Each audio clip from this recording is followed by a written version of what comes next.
नमस्कार, सवाल इंडिया का में आपका स्वागत है। मैं हूं संकेत उपाध्याय। अमरावती में क्या हुआ ये सबसे पहले आपको जानना जरूरी है, क्योंकि उससे जुड़ी हुई बहुत सारी बातें हो रही हैं। सबसे पहली बात, केमिस्ट उमेश कोले, इन्होंने नुपुर शर्मा के समर्थन में पोस्ट साझा किया। 21 जून को मोटरसाइकिल पर 2 लोगों ने कोल्हे को चाकू मारा। पहले यह कहा गया कि लूट के चलते यह हत्या हुई है। बाद में आरोप लगा कि नुपुर के समर्थन की वजह से यह हत्या हुई है। मास्टरमाइंड इरफान खान सहित 7 आरोपी गिरफ्तार हुए। 7 जुलाई तक इरफान खान को पुलिस हिरासत में भेजा गया। एनआईए ने मामले की जांच संभाली। आतंकी पहलू से भी जांच की जा रही है। आज उमेश कोल्हे के लिए भारतीय जनता पार्टी ने एक शोक सभा की। अब देखिए, इस सब के बीच में एक बड़ी चीज जो हो रही है वो है एक समानता जोड़ के देखा जा रहा है उदयपुर और अमरावती को, क्योंकि इसमें बहुत सारी चीजें अलग हैं लेकिन बहुत समानताएं भी हैं। तो क्या है वो समानताएं, आपको बता दें। चाकू से मारा गया है। दूसरी समानता, सोशल मीडिया पोस्ट के बाद हत्या हुई है। तीसरी समानता, एनआईए की जांच हो रही है इन दोनों मामलों में। चौथी, आतंकी साजिश की भी जांच की जा रही है। और 5वीं, कई आरोपी गिरफ्तार हुए हैं इस पूरे मामले में। तो जैसे कि आप देख सकते हैं कि एक जांच के दायरे में एक बात जो अब सामने उठ के आ रही है वो ये है कि क्या उदयपुर और अमरावती को अलग अलग देखा जाए, इंडिपेंडेंट मामलों की तरह देखा जाए, या कुछ और है जिसकी जांच होनी बहुत जरूरी है। तो सवाल इंडिया के में जो सवाल हम पूछ रहे हैं वो आपके स्क्रीन पर हैं। पहले उदयपुर, अब अमरावती। क्या बड़ी साजिश का हिस्सा है ये हिंसा और ये अपराध? अमरावती में जैसे कि आप जानते हैं तनाव की स्थिति भी बनी हुई है। तो मैं स्वागत करना चाहता हूं हमारे मेहमानों का। शांत प्रकाश जाटव, नेता हैं भारतीय जनता पार्टी के। कात्यायनी चतुर्वेदी, बीजेपी समर्थक, आप दोनों का बहुत बहुत स्वागत। HQR इलियासी, सदस्य मुस्लिम पर्सनल लॉ बोर्ड, अब से थोड़ी देर में हमारे साथ जुड़ेंगे। और अनिका मल्होत्रा, प्रवक्ता हैं कांग्रेस पार्टी के। आप सब लोगों का बहुत बहुत स्वागत। शांत प्रकाश जाटव जी, मैं सबसे पहले आपसे शुरू करना चाहता हूं और मेरा सवाल आपसे यह है कि क्यों आपको यह लगता है कि एक बड़ी साजिश का हिस्सा हो सकता है? क्योंकि देखिए, अब एनआईए भी दोनों जगह जांच कर रही है। देखिए, अब पिछले डिबेट में मैंने आपको एक हिंट दिया था कि ये बहुत बड़ा नेक्सस जो है वो मुझे ऐसा लग रहा है कि सब चीज के पीछे काम कर रहा है। छोटे से भी इश्यूज को मतलब इतना बड़ा बना देना, उसके बाद में आगजनियां शुरू कर देना। हमने अलग अलग स्तर पर देखा, तमाम विधेयकों के विषय पर जैसे ही वो आए उसके बाद में अनशन और अनशन के बाद आगजनी, दिल्ली को जलते हुए देखा, घटना जो है किस तरीके से अंजाम दिया गया। तो ये जो हालात जो है ये एक बहुत सोची समझी साजिश है और उसी का परिणाम जो है ये यहाँ पर अभी ये जो घटना हुई, शिवलिंग का जो विषय उठा, उसके बाद में टीवी चैनलों पर जिस तरीके से हमने देखा कि एक दूसरे को भड़काने के षड्यंत्र प्रयत्न किए गए। तमाम धर्म संसदें जो हैं उनमें भी कुछ विवादित बातें कही गई। तमाम ऐसे धार्मिक कार्यक्रम दूसरे पक्ष के भी हुए, वहां पर भी इस तरीके से लोगों में एक ऐसा माहौल पैदा करने का प्रयास किया गया है पिछले 6-8 महीने में, साल भर में अगर हम देखें, कि उसका परिणाम ये आज की डेट में हमने शुरू होता हुआ देख रहे। अगर इस पर कंट्रोल नहीं हुआ, हम लोग आपस में नहीं एक दूसरे जाटव जी, मेरा सवाल आपसे है कि इसके लिए जिम्मेदार कौन है? ये माहौल बनाने के लिए जिम्मेदार कौन है? सरकार नहीं है? सबकी जिम्मेवारी, सरकार की भी जिम्मेवारी है, विपक्ष की भी जिम्मेवारी है, और विपक्ष की सबसे ज्यादा है, क्योंकि विपक्ष के द्वारा ही ये सब चीजों को भड़काया जा रहा है और वही इस टाइप की चीजों को अंजाम दे रहा है। वो साफ साफ दिखाई भी दे रहा है। जी, अनिका मल्होत्रा जी भी हमारे साथ जुड़ गई हैं। आप किस तरीके से देखती हैं इस पूरे प्रकरण को? बीजेपी का एक कहना है कि जी बहुत दुख होता है। मतलब ऑडेसिटी देखिए, ये तो कहते कांग्रेस मुक्त भारत बनाएंगे और ठीक विपक्ष को भी कोस रहे हैं ये लोग। हिम्मत तो देखिए, ये पिछले 8 सालों में पॉलिटिक्स का दर्जा लोएस्ट ऑफ द लो गया है सर। चाहे वो आप रेप केसेस देखिए हादसे से उन्नाव का, चाहे आप इस तरह से इतनी जघन्य अपराध जो हो रहे हैं देश के अंदर, हेट स्पीचेस का अंत नहीं है। इनके मंत्री, farmer ministers, members of the parliament, आप फेक न्यूज स्प्रेड करते हैं और फिर आप बड़े प्यार से आके मीडिया में बोलते हैं कि ऑपोजिशन कर रहा है। इनको बोलते भी इनको शर्म नहीं आती है। हम क्या कह रहे हैं आपको, तेलंगाना में प्राइम मिनिस्टर गए, 28 मिनट 21 सेकंड तक उन्होंने भाषण दिया। 10 सेकंड का अगर देश को अपील कर देते तो जाहिर सी बात है ना, फर्क पड़ता। यानी आपकी इंटेंशन ही नहीं है, आपने शुरू से ही ये भड़काऊ भाषण किए हैं, शुरू से डिवाइड एंड रूल किए। आज से इतिहास गवाह नहीं है आपके डीएनए में ये है। बहरहाल संकेत जी, ये वक्त तू मैं का नहीं है, ये वक्त देश को बचाने का है। मल्होत्रा जी, एक सवाल दूसरा है। अनिका जी, मेरा सवाल दूसरा है। मेरा ये कहना है कि क्राइम को, और जिस तरीके से अब आतंकवादी एंगल भी इसमें आ रहा है, एनआईए भी इसकी जांच कर रही है, देखिए स्थिति सामान्य नहीं है।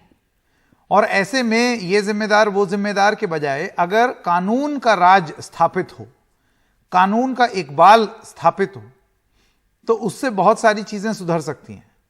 जाहिर सी बात है, जाहिर सी बात है। कानून भी वो ये बात है ना, टिल्टेड ना हो। बाहुबली और अपने ये जो दरबारी पना और ये जो जिस तरह से चमचागिरी चल रही है वो भी ना हो ना। कानून निष्पक्ष अगर काम करे तो बात ही क्या है। कानून का डर अगर हो तो ये किसी की हिम्मत ना हो। लेकिन साथ साथ हम सबकी जिम्मेवारी भी तो है ना सर, आप कानून का पालन भी करें, साथ साथ बढ़ावा भी मत देना। मैं आपको बताता हूं एक आरोप जो कि लग रहा है, और आरोप ये है कि 21 जून की एक घटना है। अच्छा, उस समय तो जो सरकार थी वो आपकी सरकार अपना वर्चस्व बचाने का प्रयास कर रही थी, लेकिन उसके बाद वो कुछ खास हुआ नहीं और सरकार चली गई। लेकिन उस समय आरोप ये लग रहा है सरकार पर, महाराष्ट्र विकास आघाड़ी सरकार पर, कि आपने इस मामले को दबाने की कोशिश की। और ये आरोप जो है वो अमरावती की जो सांसद हैं वो लगा रही हैं संकेत जी, कि ना केवल ये जघन्य अपराध हुआ, इसको इस तरीके से प्रस्तुत करने की कोशिश की, ये छोटी मोटी चोरी ओरी का। पहले मैं आपका सवाल दे दूं, आपने कहा कि सरकार बचाने की कोशिश करते, लेजिटिमेट सरकार थी, बचाने की बात कर रहे हैं। दुनिया भर की वहां पर असम में यहाँ पर फ्लड आ रहा है, आप जाके तोड़ के उनको हाईजैक करके लेके जा रहे हैं, वो सब नहीं दिखाई जा रहा। बहरहाल कोई फर्क नहीं पड़ता, अगर आप बेईमानी से सरकार बनाएंगे तो बना लीजिए। अमरावती की जो कह रही है उस वक्त कहाँ थी, आपने क्यों नहीं जोर दिया? अगर आपको लग रहा है कि पुलिस प्रशासन, आप तो सांसद हैं, आप इंसिस्ट करती ना चीज को, आपने आंखों में पट्टी बांध ली और अब आप सोते हो जाग रहे कि नहीं नहीं नहीं ये तो वो केस होना चाहिए था। बिल्कुल होना चाहिए था, डे 1 से होना चाहिए था। देखिए, कोई लिहाज नहीं बरतना चाहिए किसी भी स्टेट में ये होता हो, इररिस्पेक्टिव कौन रूल कर रहा हो। यही तो प्रार्थना, और क्या प्रार्थना है। आप अपने स्टेट को बीजेपी रूल, कांग्रेस रूल, ये रूल वो रूल कब तक करते रहेंगे? ये इन चश्मों से देखना बंद करें। पावर में है ऑलमोस्ट इंटायर कंट्री में, उसके बावजूद ऐसे एलिगेशंस, आपको आगे हाथ पे हाथ मिला के सपोर्ट करनी चाहिए, जैसे अशोक गहलोत जी ने की, जैसे उसी वक्त गिरफ्तारी हुई। No nonsense in that case, NIA की जांच का स्वागत किया गया। लेकिन अब आतंकी जिससे जोड़ है, बीजेपी के कार्यकर्ता निकलते हैं, माना नहीं पता होगा उनको, छानबीन तो कर लें। अब तो फोटोग्राफ सामने आ रही हैं, उसके बाद आप चुनाव भी लड़ते हैं। मुझे पता था जम्मू कश्मीर में एक इनका काउंसलर लड़ा है बीजेपी केस में, तो वो आतंकी से जुड़ा हुआ था। ये मत ब्लेम गेम बंद करिए। कात्यायनी चतुर्वेदी, मेरा सवाल सिर्फ इतना है। देखिए, सबसे पहली बात, कानून का राज स्थापित करने की सख्त जरूरत, लोगों के मन में कानून का डर होना बहुत जरूरी है। ऐसे लगता है कि जैसे वो डर ही खत्म हो गया है। चाहे आप कोई भी पक्ष उठा दीजिए, अगर हेट स्पीच होगी तो वो इस तरीके से होगी, किसी को कोई फर्क ही नहीं पड़ रहा है। धर्म संसद उठा लीजिए या उधर से कोई बयान उठा लीजिए, किसी, चाहे हिंदू चाहे मुसलमान, ऐसे फेनेटिक फोर्सेस हैं जिनको कुछ भी बोल करके अब डर ही नहीं है। इसके लिए किसको जिम्मेदार ठहराया जाए? कानून किसके अधीन आता है? संकेत जी, बहुत बहुत धन्यवाद इस चर्चा में शामिल करने के लिए। आपने पूछा, सवाल है आपका कि आखिर ये जो हिंसा हो रही है, ये जो बवाल हो रहा है देश भर में, आखिर इसके पीछे जिम्मेदार कौन? तो मैं एक बात समझती हूँ कि इसके लिए कट्टरपंथी जो एक सोच है, आक्रामक है, जो संविधान से खुद को ऊपर समझ रही है, मजहबी कट्टरपंथी सोच है, वो इसके लिए जिम्मेदार है। क्योंकि ये खाली खाली नूपुर शर्मा के बयान को जोड़कर देखना, वो बात तो कब की खत्म हो गई। उस बात को तो जाने दीजिए, वो लोगों ने, नूपुर शर्मा ने माफी मांग ली, कोर्ट में वो मामला चला गया, कोर्ट ने भी गजब का रवैया अपना दिखाया कि मामला किस चीज के लिए पहुंचा था कोर्ट में, और सुप्रीम कोर्ट ने उस पर बयान क्या दिया, क्या कहा। बहरहाल मैं कह रही हूँ कि ये किस तरह, इसलिए ये एक कट्टरपंथी सोच है क्योंकि इस तरह की सोच हमें फ्रांस में भी दिखाई देती है, इस तरह की सोच पाकिस्तान में भी दिखाई देती है, और वो भारत में दिखाई दे रही है। सरकार ने बहुत अच्छा किया कि इस पूरे मामले को एनआईए को दे दिया। अब एक एक चीज साफ हो जाएगी, क्योंकि ये जो घटनाएं हैं वो आतंकवादी घटनाओं जैसी, इनके पीछे एक पैटर्न है।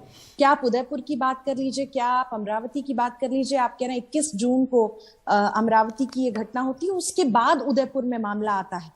और अभी हमारी कांग्रेस की प्रवक्ता कह रही थी कि कांग्रेस ने तो इसकी निंदा की।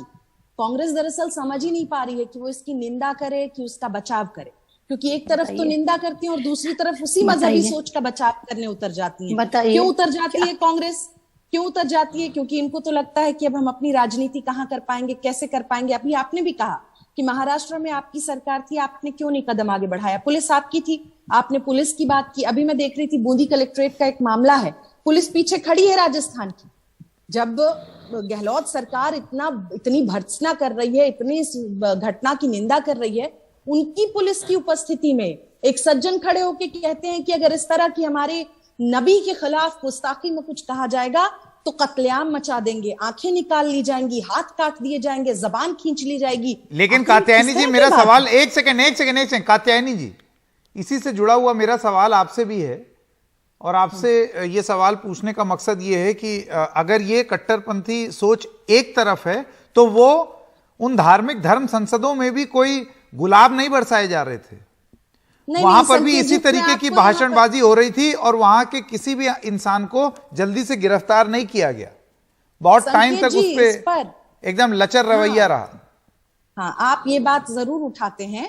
मैं आपको ये साफ करती चलूं कि एक समुदाय विशेष की सोच का जो उदाहरण है वो अभी पाकिस्तान में कल या परसों देखने को मिला। सैमसंग के एक बिलबोर्ड पे जो क्यूआर कोड होता है, आपने भी ये खबर देखी होगी, क्यूआर कोड पर उन्हें अल्लाह लिखा हुआ दिखाई दे गया। उन्होंने कत्लेआम मचा दिया, बिलबोर्ड का तहस नहस कर दिया, बर्बाद कर दिया। ये एक तरह की सोच है। जी, आप अभी जो की कह बात रहे हैं ना, अभी की बात कर रही हूं मैं, अभी की बात कर रही हूँ संकेत जी। एक और बात, क्या प्रधानमंत्री को अपील नहीं करेंगी? संकेत जी, ये बात एक सेकंड वो खत्म कर ले अपनी बात, और अगर हम हिंदुस्तान तक ही सीमित रहें तो बेहतर, क्योंकि ये चर्चा ठीक है। संकेत जी, अभी काली नाम की एक सिनेमा आया। आप कहते हैं ना कि धर्म संसद होती है, उसमें नहीं कहा जाता। किस हिंदू ने खड़े होकर कह दिया कि इस तरह का पोस्टर और हम कत्लेआम मचा देंगे, गला काट देंगे और वहां की संसद को चिट्ठी लिख दिया जाए, वहां देश को लिख दिया जाए? होना भी नहीं चाहिए। हाँ, लेकिन आपत्ति दर्ज करने का हक है।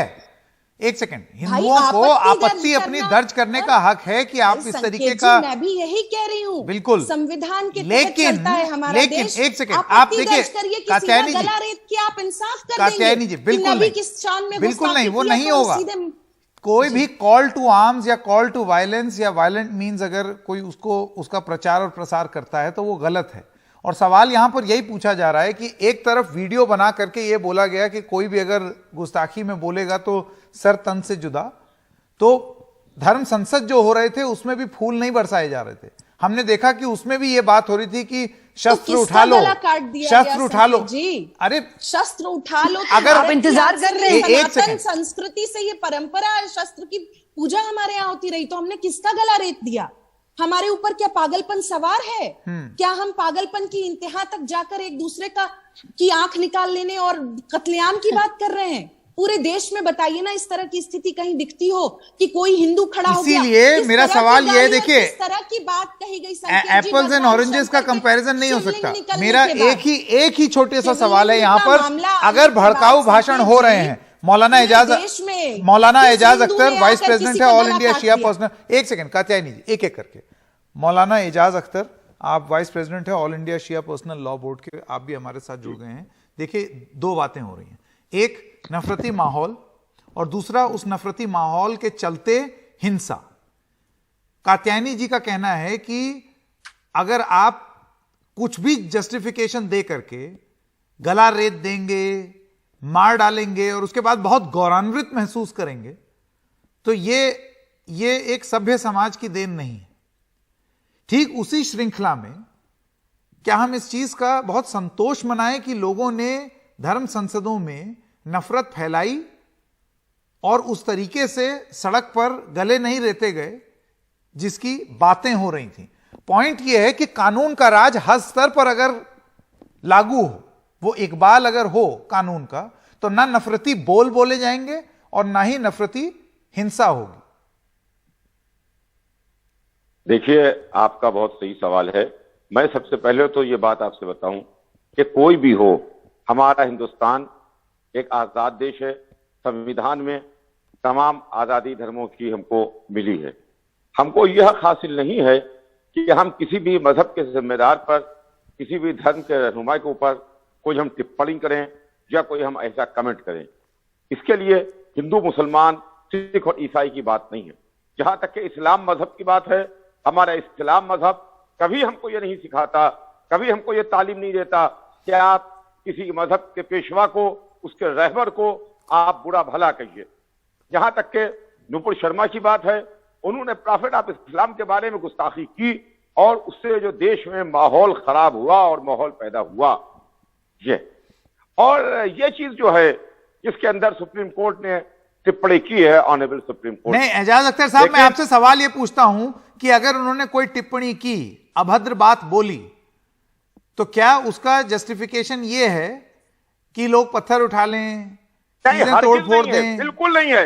कानून को हाथ में नहीं लेना चाहिए।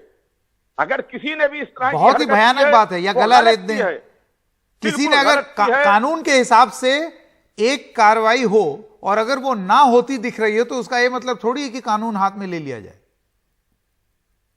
देखिए, कानून किसी को भी अपने हाथ में नहीं लेना चाहिए। हमारा हिंदुस्तान है, ये संविधान से चलता है, ये आईन से चलता है। हिंदुस्तान में अदालतें हैं जिनको इख्तियार है, सिर्फ और सिर्फ कोर्ट को इख्तियार है कि वो किसको सजा देती है, किसको सजा नहीं देती है। कोर्ट है जिसके सामने साक्षी जाते हैं, कोर्ट अपना फैसला सुनाता है। लेकिन कोई साहब किसी को गोली मार दें, किसी का गला रेत दें, किसी का घर जला दें, कहीं दंगा और फसाद कर दें, कहीं हमारा हिंदुस्तानी कानून इसकी इजाजत नहीं देता और हमारा इस्लाम धर्म भी इसकी इजाजत नहीं देता है जी।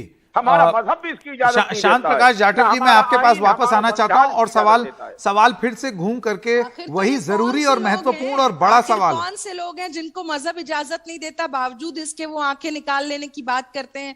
चार्ली हेब्दो से लगाए और स्वामी श्रद्धानंद तक ये सिलसिला चला ही आ रहा है। मजहब तो नहीं सिखाता, लेकिन ये कहां से फिर सीख रहे हैं कि आरिफ मोहम्मद खान की बात को सच माने कि ये सीख मदरसों में दी जाती है। आरिफ मोहम्मद खान साहब कहते हैं, अगर ये आप कह रहे हैं ना, आप कह रहे हैं कि इस तरह की सीख हमारा मजहब नहीं देता, तो ये कौन से लोग हैं? ये कौन से लोग हैं जो कहते हैं नबी की शान में गुस्ताखी हुई तो इसका कत्लेआम मचा देंगे, सिर तन से जुदा कर देंगे? कौन से लोग हैं जो एक महिला के ऊपर इस तरह की बात करते हो और उसका एक पुतला टांग देते हैं कि इसका सिर तन से जुदा कर दो? जवाब कौन से ये लोग हैं जो कमलेश तिवारी का गला रेत देते हैं? श्रद्धानंद सोए रहते हैं, स्वामी श्रद्धानंद उनको मौत के घाट उतार देते हैं। चार्ली हेब्दो ने एक कार्टून बना दिया तो उनको मौत के घाट उतार दिया। आज आप मैडम ये नुपुर शर्मा को कहां से मिला है कि वो प्रॉफिट ऑफ इस्लाम की शान में तौहीन करे? आप मुझे एक बात बताएं, मैं नुपुर शर्मा की बात को सही ठहराने की बात कर रही हूँ, लेकिन सवाल ये उठता है, क्यों नहीं सवाल ये उठता है कि नुपुर शर्मा के खिलाफ एफआईआर की जाए, कि नुपुर शर्मा से पहले ये जो हरकतें हुई, लेकिन अपने एक एक करके नुपुर शर्मा के सारे गेस्ट से मेरी अपील है, एक एक करके, दर्शकों को समझ में नहीं आता ऐसे कुछ भी, तथ्यात्मक नहीं है। एक एक करके नुपुर शर्मा का बयान यदि तथ्यात्मक, कोर्ट को भी मैं कहती हूँ कि कोर्ट को जांच तो करनी चाहिए थी कि अगर नुपुर शर्मा ने जो बयान दिया वो तथ्यात्मक नहीं है तो उस पर बहस होती, वो किताबें देखी जाती। बड़े बड़े स्कॉलर ने कहा है, बड़े बड़े। अब कात्यायनी जी, आप पहले तय कर लीजिए, आप ही की पार्टी उनको पद से हटाती है, आप ही की पार्टी जो कहती है वो बहुत गलत बोला है, उसके बाद फिर आप आकर के डिफेंड करती हैं। सुप्रीम कोर्ट को ऑब्जर्वेशन देने का हक है। अब हम सुप्रीम कोर्ट पे भी सवाल उठा लें। मैं अपनी ये हैसियत नहीं मानता कि मैं सुप्रीम कोर्ट पर कोई टिप्पणी करूं। अच्छा ठीक है संकेत जी, जस्टिस ढींगरा कहते हैं कि इस पर विचार करना चाहिए। सुप्रीम कोर्ट ने लिखित कुछ भी नहीं बयान दिया भाई, और वो उच्चतम न्यायालय के जो ऑब्जर्वेशंस हैं, जो उन्होंने बोला है, उस पर टिप्पणी करने का मैं तो अपनी हैसियत नहीं मानता। अख्तर साहब, मैं आपके पास आना चाहता हूं। आपने सुना कात्यायनी चतुर्वेदी ने क्या बोला, आपका जवाब। उनका कहना है कि आप, मौलाना अख्तर, आवाज आ रही है मेरी? जी आ गई। हाँ, अब आप अपना जवाब दे दें। कात्यायनी जी ने जो आपसे बहुत पॉइंटेड सवाल पूछे कि ये रेडिकलाइजेशन कहां से हो रहा है। देखिए, जहां तक कि उन्होंने मदरसों की बात कही है और आरिफ मोहम्मद खान साहब की बात कही है, मदरसे कहीं को पर ढक छिप के नहीं चलते हैं। मदरसे खुले में चल रहे हैं। उनके अंदर जिसका दिल चाहे आकर के देख ले, जिसका दिल चाहे आकर के मदरसे का सिलेबस उठा के देख ले। मदरसे वो हैं जो अक्सर राज्य सरकारों से एड पा रहे हैं, सरकारों के जरिए से उनको एड मिल रही है, उनकी देखरेख में चल रहे हैं। मदरसों का सिलेबस बिल्कुल आम है। ये बिल्कुल गलत बात है कि मदरसों में इस तरह की शिक्षा नहीं दी जाती है। कि मदरसों को सिर्फ और सिर्फ बदनाम करने की बात है कि मदरसों में इस तरह की शिक्षा दी जा रही है, तो जिससे इस तरह की बात है। लेकिन मैं दूसरी बात आपके चैनल के जरिए से बताना चाहता हूं। देखिए, दूसरी बात आपके चैनल से बताना चाहता हूं, वो लोग जो मजहब के नाम पर इतने रेडिकल हैं, इनकी कभी इस्लाम परमिशन नहीं देता, कभी हमारा देश, हमारा संविधान, हमारा भारत इसकी परमिशन नहीं देता है। बेशक इस्लाम में कुछ लोग ऐसे हैं कि जो इस तरह की हरकतें करते हैं। अगर आप हमारी इस्लामिक हिस्ट्री देखिए तो जिन मोहम्मद साहब ने ला इलाहा इल्लल्लाह कलमा पढ़वाया, जो प्रॉफिट ऑफ इस्लाम हैं, उन्हीं मोहम्मद साहब के नवासे हजरत इमाम हुसैन को इन्हीं मुसलमानों ने करबला के मैदान में आज से 1400 वर्ष पहले 3 दिन का भूखा और प्यासा शहीद किया है। 1 महीने के बाद मुहर्रम आ रहा है। पूरा मुहर्रम क्या है, जिसको हिंदू भाई भी मुहर्रम मनाते हैं। मुसलमानों के साथ साथ हमारे हिंदुस्तान के हिंदू भाई भी अज़ादारी करते हैं। ये मुहर्रम क्या है, हम उसी के खिलाफ मुहर्रम मनाते हैं, उसी दहशतगर्दी आतंकवाद के खिलाफ मनाते हैं।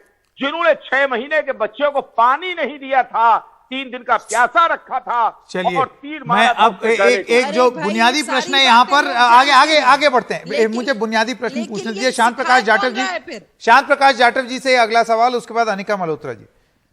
जाटव जी, हमने देख लिया कि धर्म संसद हुई और भड़काऊ भाषण जो है वो हमने और भी देखे, वीडियो देखे किस तरीके से हाथ में चाकू पकड़ करके बोला जा रहा है कि गला काट देंगे, अभद्र बात, प्रधानमंत्री का भी उसमें जिक्र है। ये सारी चीजें, ये जब लोग रेडिकलाइज हो जाते हैं तब होता है। ऐसे में जो मुख्य सवाल है, और उसके बाद फिर ये घटनाएं जमीन पर होने लगती हैं, यही है क्रोनोलॉजी। इसी तरीके से क्रोनोलॉजी हो रही है। मेरा आपसे यह कहना है कि इसको पहले ही स्टेज में रोकने की जिम्मेदारी किसकी थी? दोनों तरफ से या हर तरफ से रोकने की जिम्मेदारी किसकी थी और क्यों नहीं रोका गया? संकेत जी, हमारा देश जो है तमाम मत और पंथों का मानने वाला देश है, और तब सभी मत और पंथ के जो नफरत मानने वाला नहीं है, वो हमारे लिए पूजनीय हैं।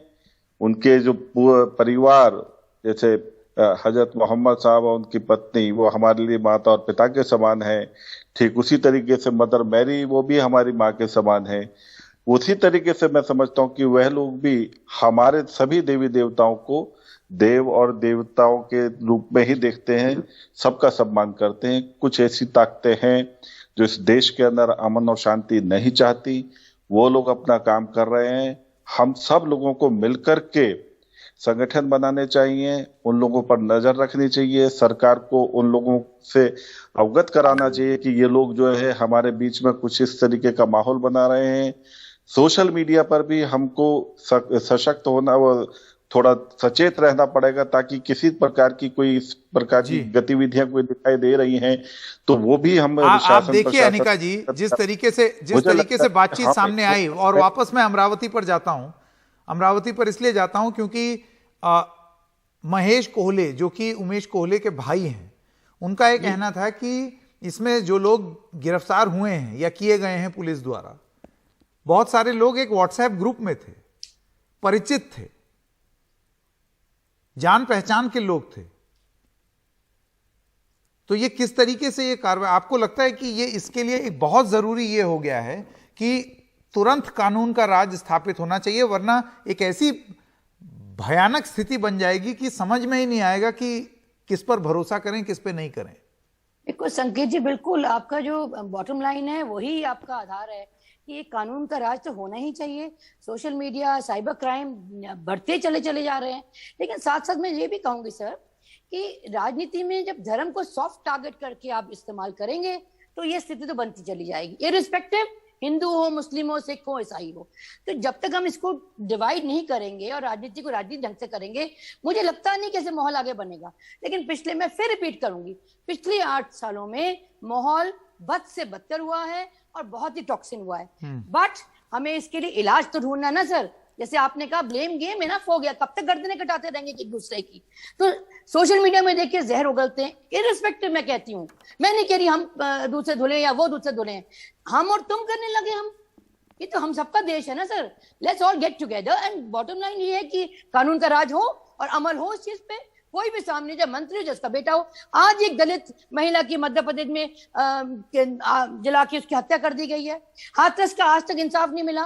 पुलवामा में देख लीजिए, डीएसपी को निष्कासित कर दिया। एलजी कहते हैं कि देश हित में तो उसके बारे में इंक्वायरी ना करें, कैसे काम चलेगा? आज तक ही नहीं पता आदेश आया कहां से, कब तक। पिछले 10 वर्ष का भी जो आपका शासन था, थोड़ा सा उस पर भी अध्ययन कर लेंगे ना तो आपको पता लगेगा कि किस तरीके से अध्ययन कर रहे हैं, अध्ययन करने आप सबकी ड्यूटी है। एक छोटे से ब्रेक के लिए यहाँ पर रुकना पड़ेगा। अनिका मल्होत्रा जी, कात्यायनी चतुर्वेदी जी, शांत प्रकाश जाटव जी और मौलाना एजाज अख्तर जी, आप सब लोगों का बहुत बहुत धन्यवाद हमारे साथ जुड़ने के लिए। एक छोटे से ब्रेक के लिए रुक रहे हैं। ब्रेक के बाद, क्योंकि इस चर्चा में काली जो फिल्म थी उसके पोस्टर का जिक्र हुआ, ये अभी नया बवाल शुरू हो गया है और इसको लेकर के भी एक चर्चा शुरू हो गई कि भाई सबको अपने भगवान प्यारे हैं, कोई भी अपने भगवान की बेइज्जती नहीं पसंद करता। ऐसे में ये जो काली का पोस्टर आया है जिसमें ये दिखाया गया है कि एक एक्टर भगवान काली बनी हुई हैं और हाथ में सिगरेट है और वो सिगरेट पी रही हैं, इसको किस तरीके से देखा जाए? क्या ये कला की आजादी है या धार्मिक भावनाओं को ठेस? कला की आजादी कहां तक जा सकती है और धार्मिक भावनाओं को ठेस कहां? जो कला में लोग जो सम्मिलित रहते हैं वो लाइन कहां ड्रॉ करें? इस पर चर्चा करेंगे ब्रेक के बाद।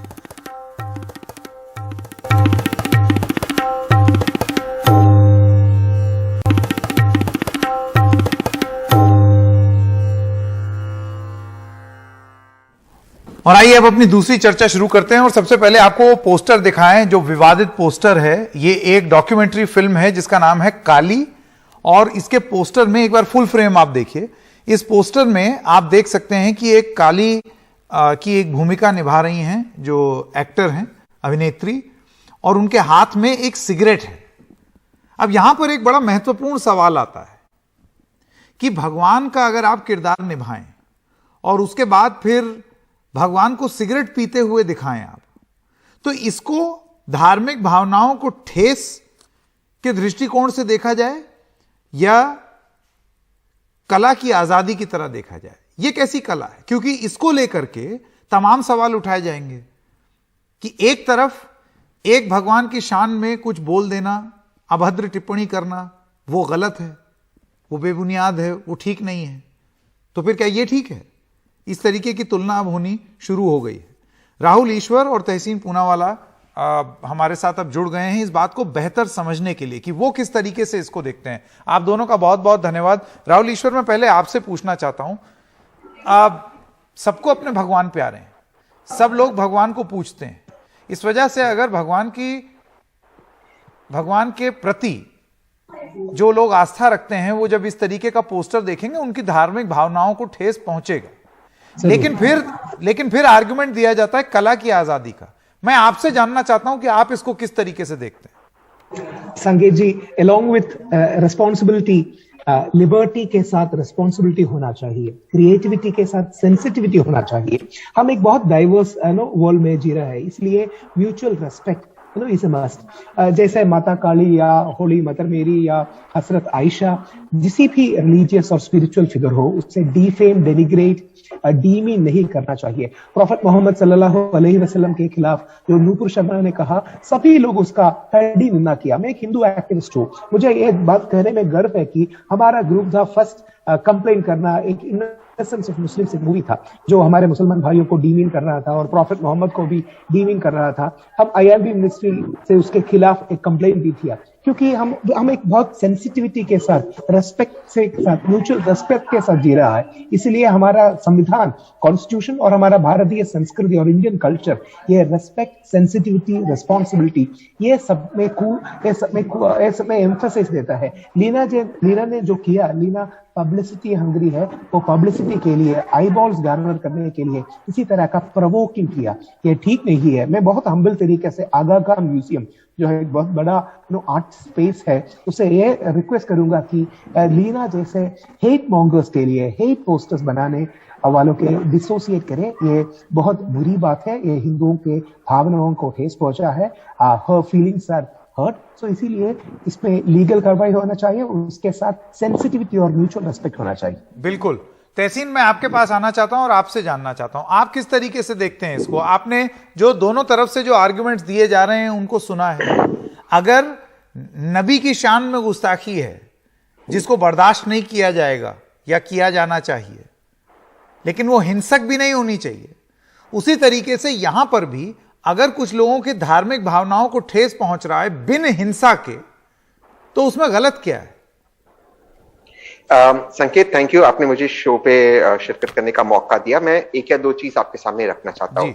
सबसे पहले फ्रीडम ऑफ स्पीच और फ्रीडम ऑफ एक्सप्रेशन को लेकर मेरा यह मानना है कि अगर हमें गलती करनी है, we should have excess freedom of speech, ना कि कम। एक्सेस होना ठीक है, कम होना गलत है। लेकिन जैसे मेरे भाई राहुल ईश्वर ने कहा, बिल्कुल सही उन्होंने कहा, आप अगर कुछ बनाते हो तो सबसे पहले यह देखना चाहिए आप किस नियत से बनाते हो। क्या वो नियत है कि आपको समाज में सुधार लाना है?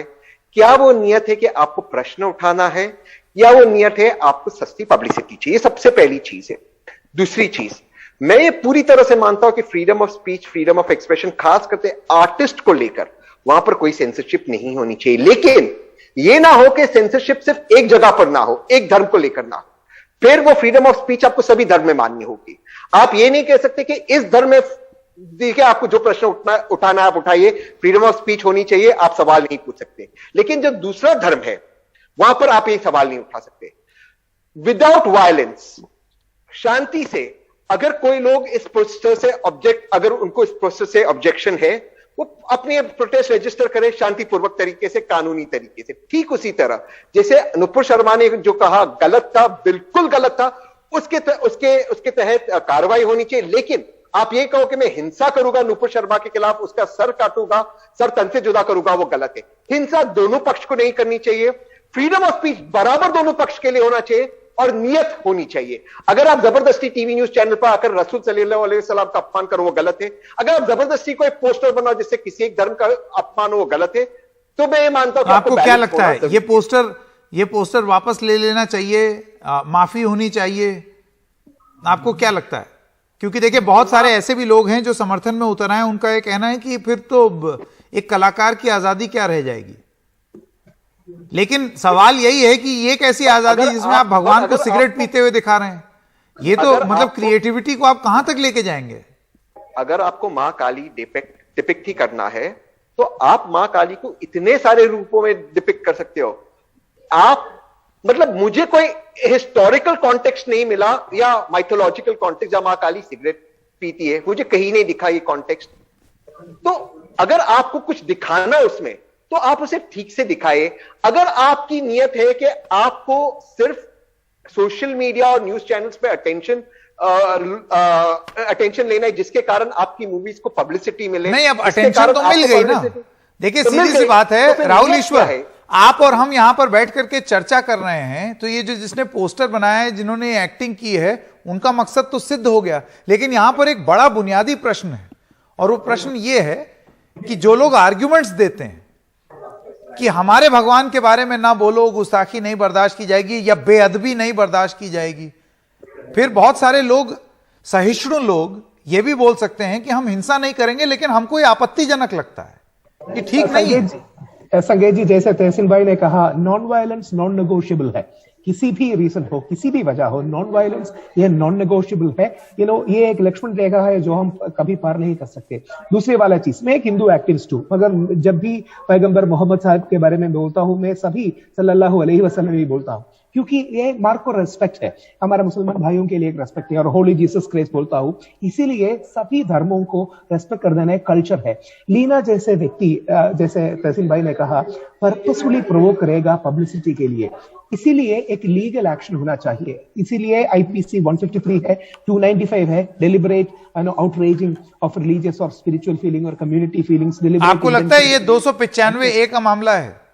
295A अट्रैक्ट कर सकता है, पुलिस उस पर सेक्शन डालेगा तो 295A अगर हमारे दर्शकों के लिए आप बता दें, ये कौन सी धारा हुई? ये हुई धार्मिक भावनाओं को ठेस पहुंचाने, जबरन। 295 ए अट्रैक्ट जरूर करेगा।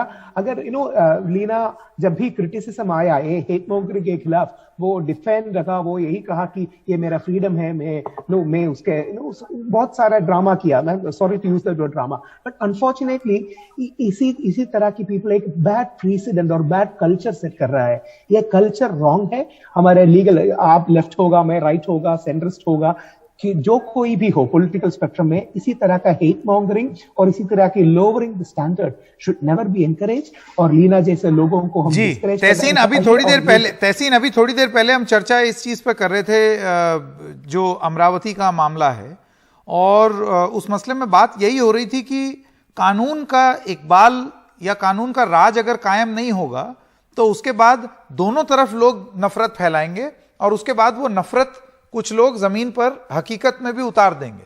सवाल यही है, कानून का इकबाल, कानून के प्रति डर, जो कानूनी नहीं है जी, मैं ये मानता उसके खिलाफ कार्रवाई क्यों ना हो? जी, मैं ये मानता हूं, और ये मेरा सजेशन है सोशल मीडिया और बहुत सारे टीवी चैनल्स पर भी, आपके भी टीवी चैनल पे मैंने ये सजेशन दिया है, जो लोग ये स्लोगन्स उठाते हैं, सर तन से जुदा और देश के गद्दारों को गोली मारो, मैं आगे के शब्द नहीं कह सकता, उन पर आप टेररिज्म एक्ट के तहत कार्रवाई करो। जो लोग ये कहते हैं कि ये काफिर है, इसका सर काटना चाहिए, आप उन पे टेररिस्ट एक्ट के तहत कार्रवाई करो। जो लोग कहते हैं ये गद्दार है, इसको गोली मारो, आप उनके खिलाफ टेररिस्ट एक्ट के तहत कार्रवाई करिए। देखिए, आप पीसफुली प्रोटेस्ट कीजिए। अगर जैसे राहुल कहते हैं कि किसी को चोट पहुंची, आप लीगल कार्रवाई कीजिए। नुपुर गलत थी, no two ways about it, law will take its course. ये कहां का इंसाफ हो गया कि एक भीड़ आ जाती है और भीड़ कहेगी और भीड़ चलाएगी कि हम उसका सर काटेंगे? नहीं, ये गलत है। ये मुल्क चलेगा संविधान पे, ये मुल्क चलेगा लोकतंत्र पे, ये मुल्क नहीं चलेगा भीड़ तंत्र पे। आई एम सॉरी, अगर कोई मां काली के पोस्टर से अफेंड होता है, किसी को लगता है कि लीना की आजादी नहीं है, आर्ट को इतनी आजादी नहीं मिलनी चाहिए, वो लीगल एक्शन परस्यू करे, लीना अपने आप को डिफेंड करे, कोर्ट तय करेगा। लेकिन कोई ये कह दे कि मैं लीना का सर काट दूं, मैं उसके भी खिलाफ हूं। We have to act peacefully, लेकिन एक और चीज, आप मां काली पे फिल्म बनाओ, आपको आजादी है, लेकिन फिर आप दूसरे धर्मों पे फिल्म बनाओ, उस पर फिर सेंसरशिप नहीं हो सकती। फिर आप ये नहीं कह सकते हम ये अलाउ नहीं करेंगे। फिर आपको फ्रांस की तरह होना चाहिए। आप जिस पर फिल्म बनाना चाहते हो, जिस पर आप प्रश्न पूछना चाहते हो, ये आजादी होनी चाहिए। फ्रीडम ऑफ स्पीच एक तरफा नहीं हो सकता, फ्रीडम ऑफ स्पीच टोटल होना चाहिए विद लिमिटेड रिस्ट्रिक्शंस। आप ये नहीं कह सकते मैं हिंदू देवी देवताओं पर फिल्म बनाऊंगा, लेकिन मैं इस्लाम पर, क्रिश्चियनिटी पे या अन्य धर्मों पे नहीं बनाऊंगा। सॉरी, आपको फ्रीडम ऑफ स्पीच सब पे लिए बराबर होनी चाहिए या किसी के लिए नहीं होनी इन चाहिए? सारी चीजों, इन सारे, अगर कोई भोंडी लोकप्रियता के लिए, और मैं बहुत जिम्मेदारी से ये शब्द का प्रयोग कर रहा हूं, क्योंकि एक होती है आप लोकप्रिय हो जाना चाहते हैं, छा जाना चाहते हैं कि आपको ढेरों हजारों हजार लाइक और रीट्वीट मिल जाएं, और एक तरीका होता है कि आप जानबूझ के एक ऐसी हरकत करें जिसमें आप जानते हैं कि लोगों की भावनाओं को ठेस पहुंचेगी। कहीं भी किसी भी तरीके से काली मां को सिगरेट पीते हुए दिखा करके आप कोई सृजनात्मकता को इस स्तर पर नहीं ले जा रहे हैं जिसको बहुत अप्रिशिएट किया जाए। तो अगर ये सस्ती लोकप्रियता के लिए एक भद्दा मजाक किया गया है, तो क्या कार्रवाई की जाए कानून के दायरे में रहकर?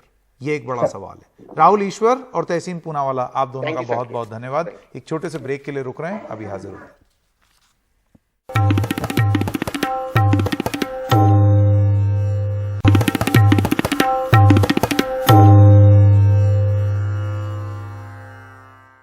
और इस वक्त एक खबर आ रही है, आइए आपको वो भी बता दें। प्रधानमंत्री के हेलीकॉप्टर के पास काले गुब्बारे उड़ते हुए दिखे हैं। कांग्रेस कार्यकर्ताओं ने ये काले गुब्बारे छोड़े हैं और अब इसको प्रधानमंत्री की सुरक्षा में सेंध की तरह देखा जा रहा है, क्योंकि ये भले ही गुब्बारे हों लेकिन कुछ और भी हो सकते थे, गुब्बारा में कुछ और भी बंधा रह सकता था। ये तमाम बातें भी अब जांच का विषय बनेगी। जैसे कि आप देख सकते हैं इन तस्वीरों में, ये आंध्र प्रदेश से ये तस्वीरें आ रही हैं, जिनको प्रधानमंत्री की सुरक्षा में सेंध के दृष्टिकोण से भी देखा जा रहा है।